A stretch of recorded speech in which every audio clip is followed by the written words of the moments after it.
வர்தா புயலால் சென்னையின் பல பகுதிகளில் மரங்களும் மின்கம்பங்களும் முற்றிலும் சேதமடைந்துள்ளன. இவற்றை சீரமைக்கும் பணிகள் ஒருபுறம் நடந்தாலும் பல பகுதிகளில் இன்னும் மின்சாரம் கிடைக்காமல் பொதுமக்கள் கடும் அவதிக்கு ஆளாகியிருக்கின்றனர்.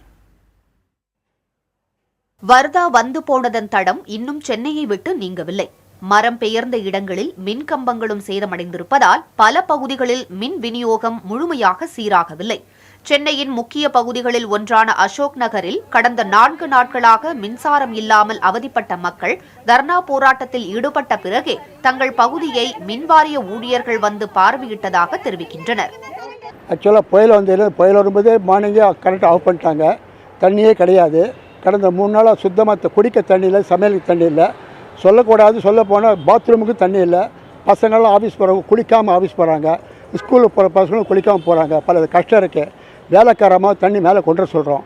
அவங்களும் கஷ்டப்பட்டு திட்டிக்கிட்டு கொடுக்குறாங்க. ஒரு வழியில் வயசானவங்க கேட்குறாங்க, செய்கிறாங்க. ஒரு மனிதாபிமானத்தை நடக்கிறது வழி வேறு ஒன்றும் கிடையாது. நிறைய பேர் ஹெல்ப் பண்ணுறாங்க.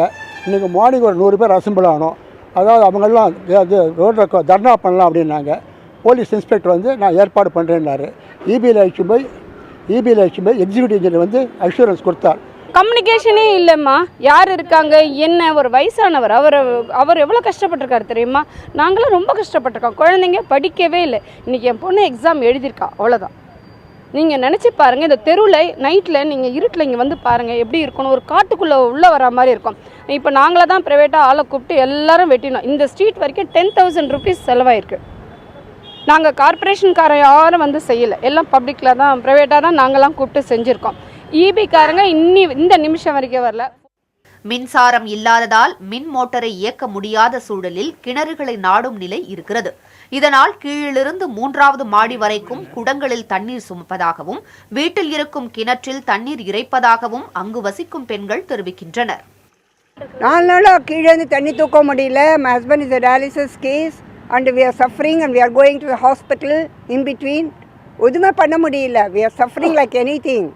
இதை விட காடில் இருக்கிற மாதிரி இருக்கே தவிர ஒரு சிட்டியில் இருக்கிற ஒரு ஃபீலிங்கே இல்லை.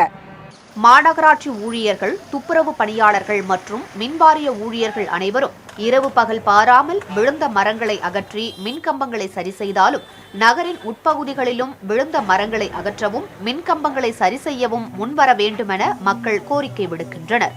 புதிய தலைமுறைக்காக ஒளிப்பதிவாளர் சதீஷுடன் இளமதி.